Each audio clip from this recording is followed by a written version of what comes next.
Hello, welcome to another rapid fire virtual event. I'm Reno, your host. Your co host today is Deborah Reynolds. Deborah is the founder and president of About Face Image Consulting. Debbie, it is so good to have you here. Thank you so much for joining us. Moreno, it is a pleasure to be back again. Thank you for the invitation. Your topic of interest today is mastering your mental fitness for greater leadership. Mental fitness is most important because it is one of the two pillars that govern our survival. The tangible one is physical fitness, and the intangible one is mental fitness. In prehistoric times, physical fitness dominated. However, now in modern times, mental fitness rules. David, it's time to get going. And in your words, it's time to change, renew, empower, and transform. A reminder for our viewers, use the chat to text us your questions and comments. Please note that we can only acknowledge them at the end of this event. Debbie, I have a question for you that I would like to start with. I want to put it up so everyone can see. And actually, you made a really good point, by the way, when you were talking about the physical fitness, because that's what happens in school when we grow up. There's a lot of emphasis on the physical fitness and children participating in that when we grow up. But there's not a lot of emphasis on the mental fitness part of it, which is critically important. And now more than ever, the way that things are evolving around the world, this is an aspect of overall fitness that is critically important. And that has become more apparent with COVID, where people have been moving less and are more stuck to being in just one place in front of a computer. We are becoming more mental. Debbie, the first question, what is mental fitness? Yes, great question. And that's a great place to start. So this is actually strengthening the part of the brain that serves you and quieting the part of the brain that actually sabotages you. So we actually handle life's challenges with a variety of different responses. And a lot of times it is a negative response. So when you have strong mental fitness, you're actually handling life's challenges with a more positive mindset, less stress, and greater happiness and joy. And the ultimate place that we're getting to is very, very quickly being able to navigate and move from the older part of the brain where we tend to sabotage ourselves and moving into the sage part of the brain, which is the right side creative part of the brain, and including the executive function portion of the brain, which is in the front, because this is where we do our planning, logic, organizing, innovative, creative thought, intuition. All this comes from this part of the brain. So we're not killing off one part of the brain. You're actually diminishing certain parts of it and quieting it down. It's still there. But what it is we learn this process called self-command. And I'm going to talk about that a little bit more. But essentially, the idea is moving away from fear elements to a greater portion of love and responding to all the circumstances with a greater amount of love. And in fact, we eventually get to the point in terms of evolution where we are looking at all of life's challenges, all the difficulties, no matter what they are, and we can very readily turn them into gifts or opportunities. So you have to learn to recognize and see what's happening with our situations and see if you can pull out the gift and opportunity.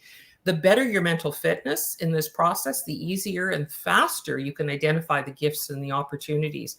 So I've shared on some of the previous episodes, Moreno, that when I was diagnosed over 10 years ago with chronic lymphocytic leukemia, the first response that I had was, interesting. How do I use this to help other people? And that is a very important question when you are experiencing things that are negative. How do you get the brain to that point where you can very readily ask that question without it being a painful type of question to ask? So ultimately, it's getting the brain to be less stressful, greater joy, and using a more positive mindset. So when mental fitness is actually well developed, you actually experience immediate and sustained improvements in your well-being and in your performance. And we talk about it being peak performance. And so I want to actually share a couple of little stats that become important in this process, because when you're focusing on the mental fitness part of it and boosting it, the performance aspect is critical in all levels of business, whether you're a solo entrepreneur, you're working with teams, you're collaborating larger organizations. And the reason why we're doing this program gearing towards leaders is whether you're a business owner and you're leading your own company, or you are a leader within an organization, a bigger company. This program is very, very relevant to all those individuals. So here's what people could actually expect when they boost their mental fitness. They could have up to 90% better use of mental and emotional energy, and they're using it more efficiently. They have a 76% improvement in their ability to develop other people. This is really, really important when you have team and you're wanting to influence your team to do things and to be collaborative. There's also 92% better performance as teamwork in general, and also when you're engaging in collaborations with people.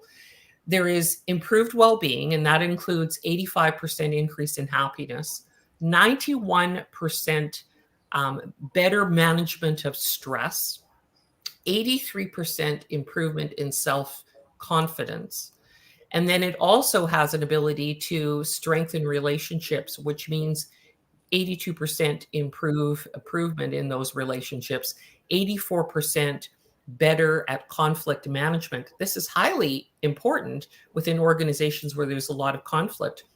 And there's also an improvement up to 97% of improved empathy when you're engaging and you're dealing with people.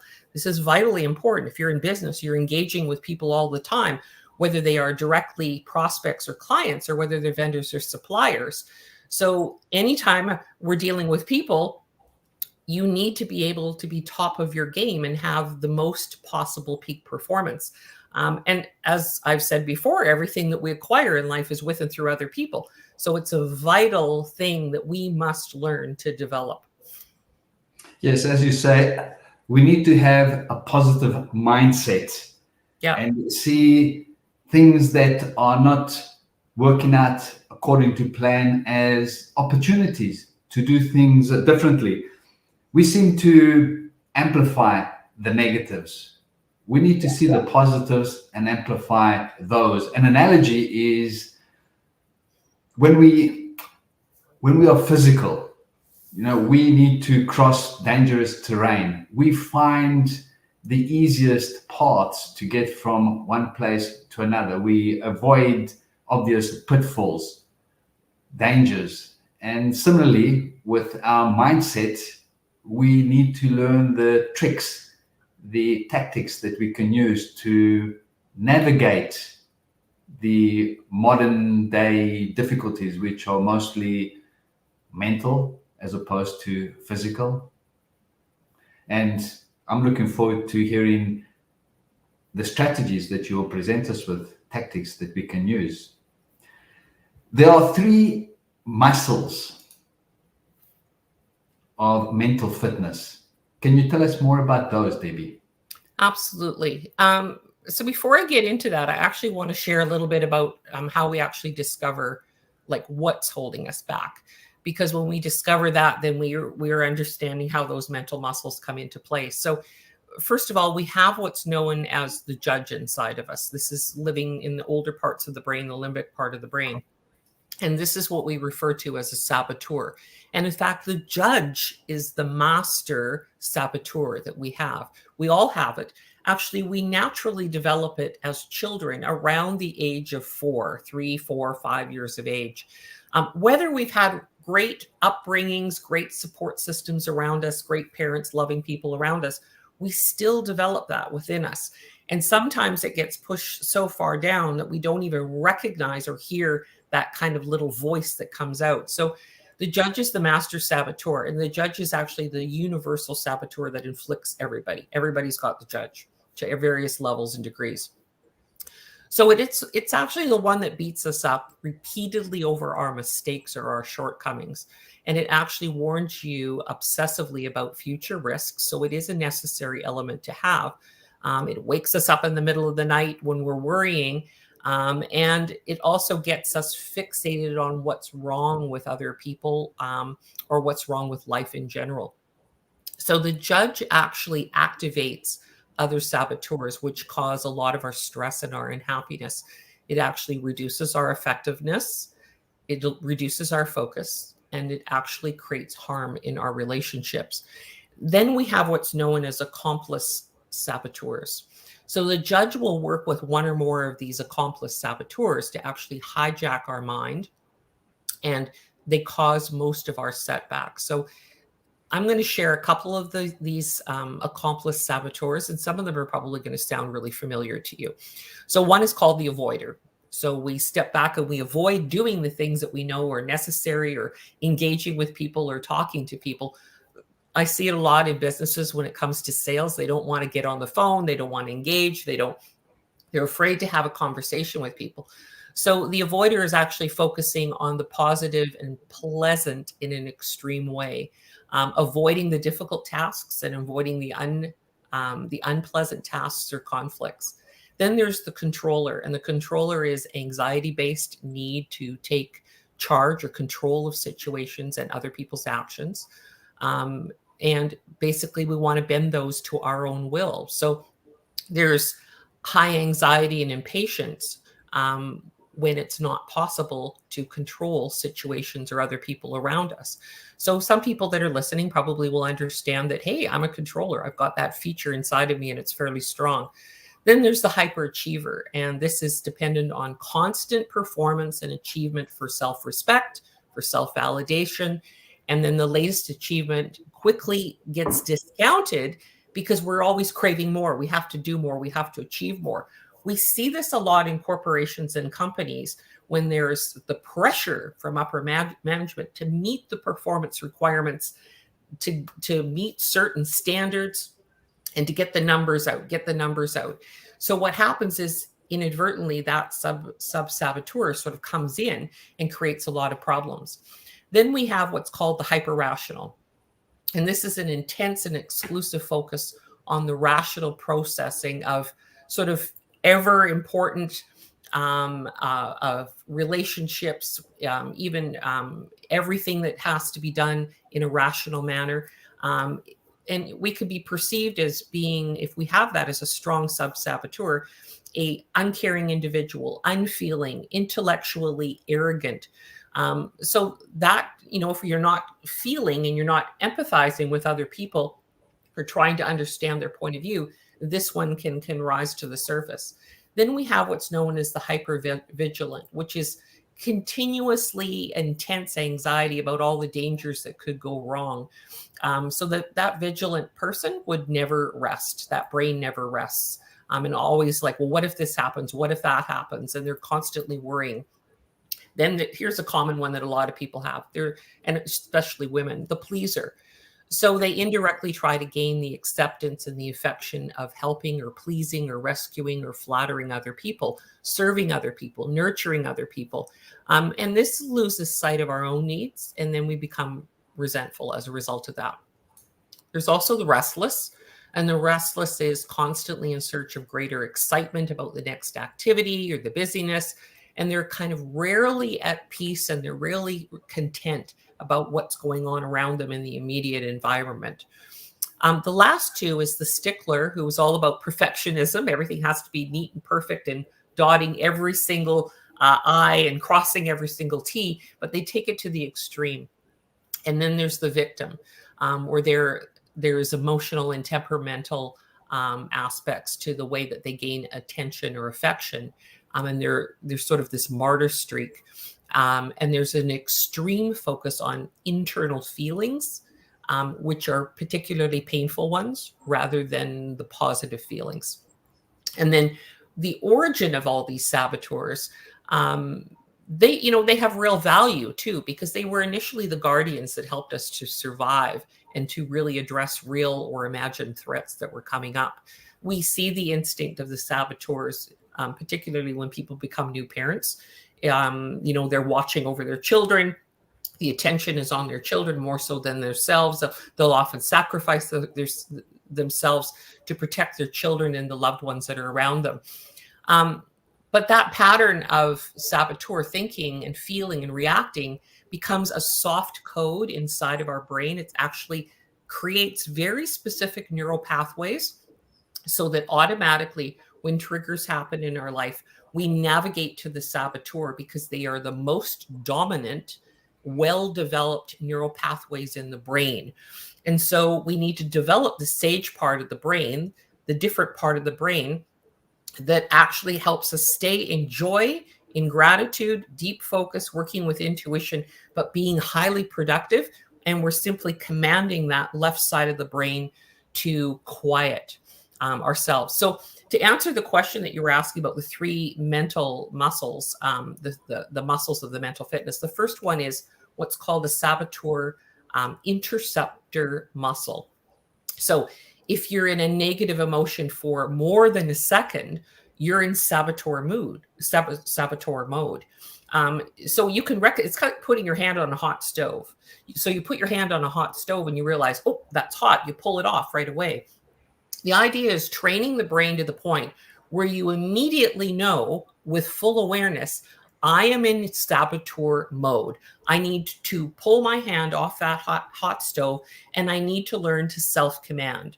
So the first one is saboteur interceptor muscle. So you're actually labeling your thoughts and your emotions in that moment as, oh, there you are, there's the saboteur, and then you let them go.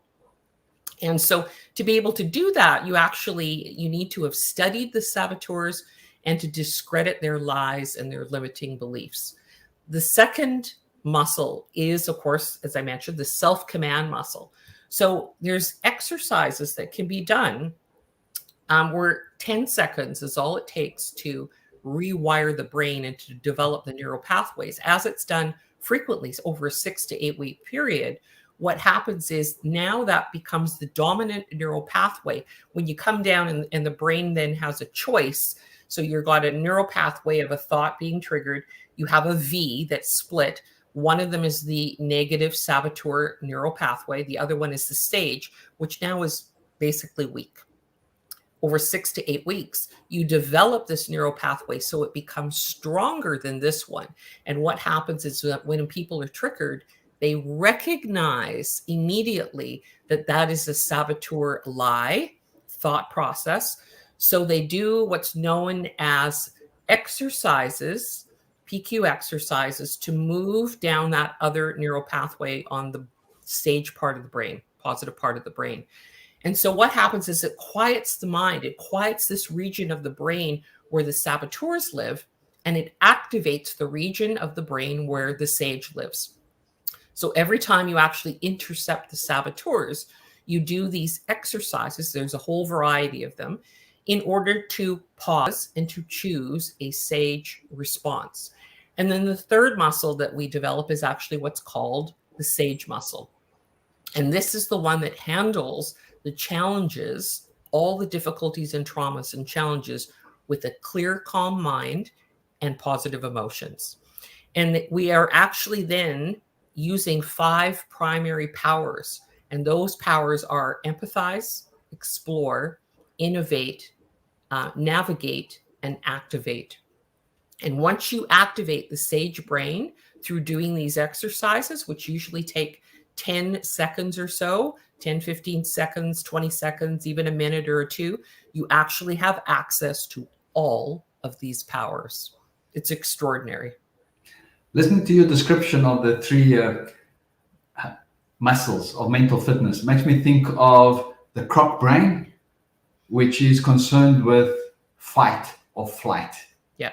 Without any thinking whatsoever. And then, of course, governing that is the prefrontal cortex, and that is where all the decisions are made.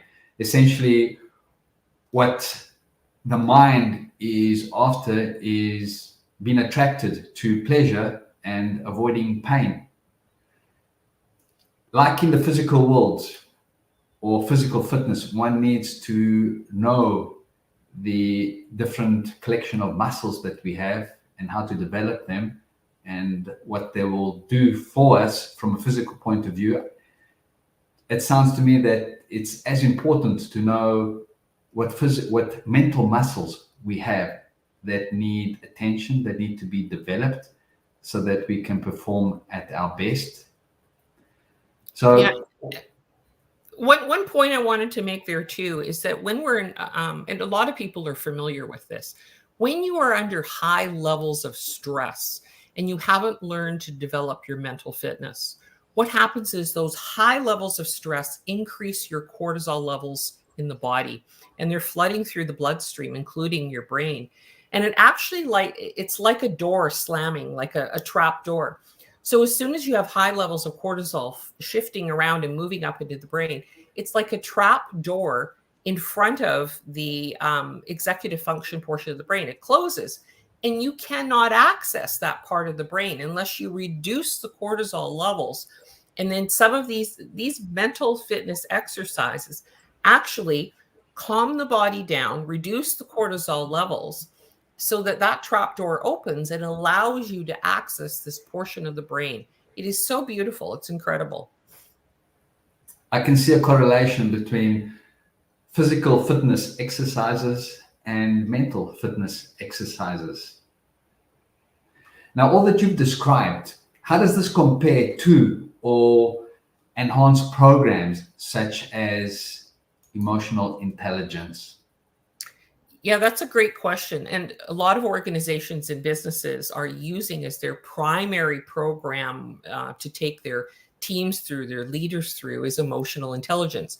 I understand the program very well because I taught that program as a speaker and trainer. I spent about 6-7 years traveling throughout North America, delivering workshops and seminars. And one of the programs was emotional intelligence.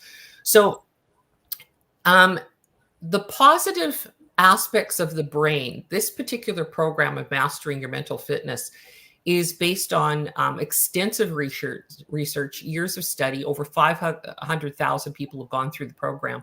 And it represents actually a breakthrough in your ability to raise your emotional intelligence quotient across the organization. So the main challenges that we've had now and up until now have been the existence of too many emotional intelligence competencies. There's around 18 of them. And that initial improvements quickly fade over time because people become competent or they are aware of them, but trying to navigate and juggle all 18 of these competencies is really difficult. You have to put a lot of attention onto it in addition to doing your own work and what has to be done and manage things throughout life.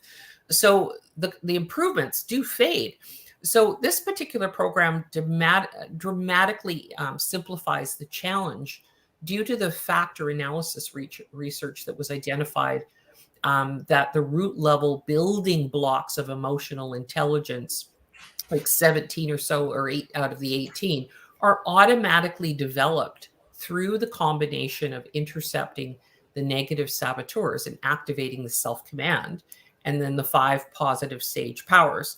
So the resulting emotional intelligence improvements are actually sustained because we're focusing on building habit-forming mental muscles, not just insights, because you actually have to manage and develop the neural pathways in the brain. This is science, and this has been proven through Stanford University medical tests through MRI imaging. So 98% of the program participants that go through our program experience emotional intelligence growth. And the percentage of participants improving each competency is such that it's, I want to share some of those stats with people because with self-awareness, we have 3 elements that are competencies, emotional intelligence competencies: emotional awareness, emotional self-awareness, accurate self-assessment, and self-confidence. So the emotional self-awareness goes up to 97% achieved. Accurate self-assessment, 98%, self-confidence, 83%. So they're increasing like by improvements up to 83%. Under self-management, emotional self-control is improved by 91%. Transparency is improved by 82%. Adaptability, 90%. Achievement, 85%. Initiative, 86%. Optimism, 91%. Under the self-awareness aspect, empathy is actually improved by 97%. Service orientation is improved by 84%. And so imagine that you're in business. If you know any leaders that are listening to this, when they're engaging with team, vendors, suppliers, prospects, and clients, empathy and service orientation, you increase that much, that's going to be massive for the return on investment within organizations. And then under the relationship management component, developing other people actually improves by 76%. It happens naturally. And then inspirational leadership improves by 79%. Change catalyst, 78% improvement. Influence, 76% improvement. Conflict management, 84% improvement in conflict. Huge when you're dealing with people. Conflict is inevitable. And if you can improve just in that alone, that's going to be extraordinary in terms of performance impact for companies.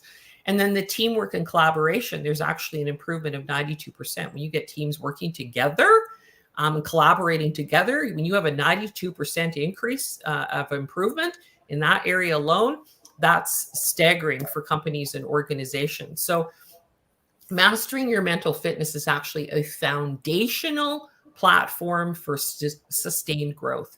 So it actually optimizes each individual's performance and well-being through the first 6 weeks to 8 weeks of mental fitness training. That's all it takes, is 6 to 8 weeks. And what people can expect is it promotes a better team culture, team growth, team impact, base overall team performance and well-being is improved on a huge level. So basically 6 weeks as a foundation is what is required, which creates a significant growth and development of the neural pathways for those 3 mental muscles: the saboteur interceptor, the self-command muscle, and then the sage muscle. It is clear that becoming mentally fit benefits many behavioral traits that we have. It certainly improves them in many ways. And I can see, working as a team, one can produce much greater results than doing things alone. Clearly, ensuring that team members improve their mental fitness as a whole, the team can improve so much more. It's almost beyond imagination. There's certainly a lot more to building mental fitness than first appears. If one thinks about it, it's certainly much more involved, and the benefits are far more than one first imagines.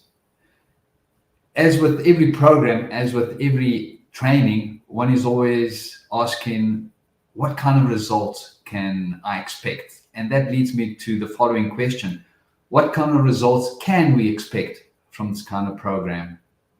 Okay, so many of the stats I've already shared with you, but here's the aspect that I want you to be aware of. We're talking about sustained results. This is extraordinary because this particular program is the latest in neuroscience and research out of Stanford University.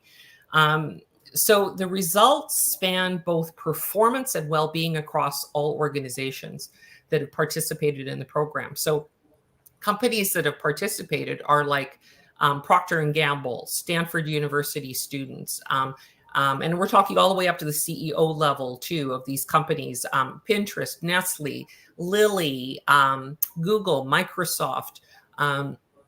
What we have found is that 90% we get an increase, sort of a 90% use of mental and emotional energy more effectively.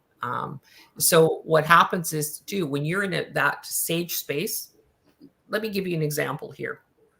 If you are working an 8, 10, 12-hour day, and you're working in business as a solo entrepreneur, you're working within an organization, or you're a lawyer working on developing briefings and preparing for a court case, for example, or working on a major project in an engineering firm, what happens is that if things are not working well and you are not managing your brain, it becomes frustrating, exhausting, tiring, and we tend to be drained emotionally and physically very, very quickly. When you're using this particular system, what happens is when you do the exercises and you move into the self-command muscle and the sage portion of the brain, you actually have this sustained high level of positive emotion throughout the entire day. It's like having a high level of passion for what it is that you're doing through the entire day. Even I've experienced it in my own life. And listen, if anybody knows me, I'm 61, so soon to be 62. But I have a high level of energy, mental and physical energy, to sustain my capabilities and my performance throughout a very, very long day. This becomes critically important if you want to love your life, because at the end of a workday, if you're exhausted and tired and you don't have time for family and to do the things that you love to do after work, that becomes an issue and a problem.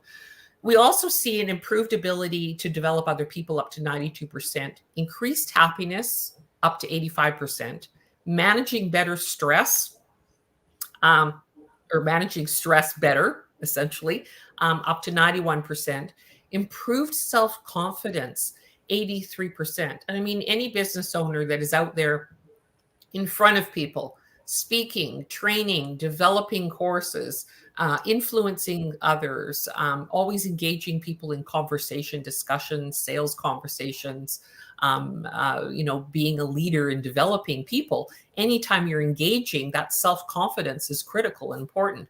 And then we have an 84% improvement of conflict management. So that boosting the mental fitness and generating the results is extraordinary for people. And even elite athletes have gone through this program and their results have been extraordinary.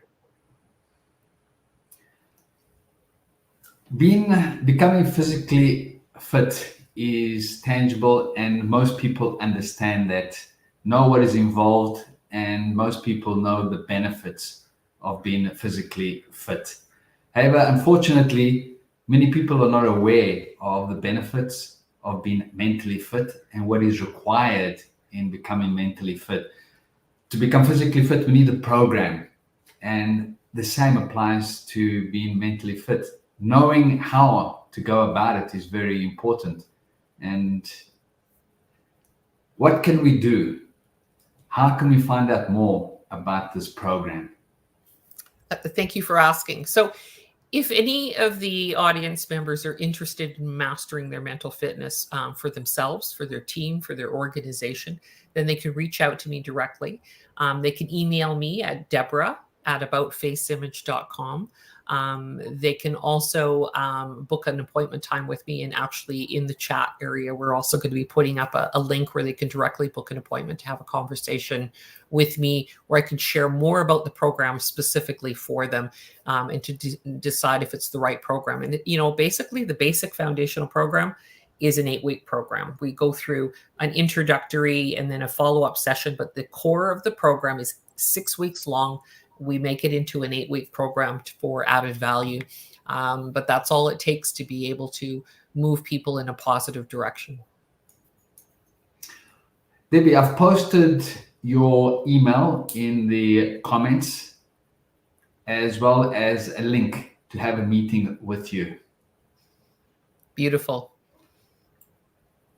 And we may add this to the description of this event as well, in case it does not appear in the comments section. And Debbie, we've reached the end of today's program. That was 30 minutes of thought-provoking mental stuff. Thank you so much for sharing your ideas and experience. I appreciate My pleasure. My pleasure. Thank you. To our attendees, a big thank you. Remember to visit Debbie's links in the chat and in the description. To your continued success and good health. Goodbye until we meet again in the new year, Thursday, 9 a.m. Pacific time. Bye-bye, everyone.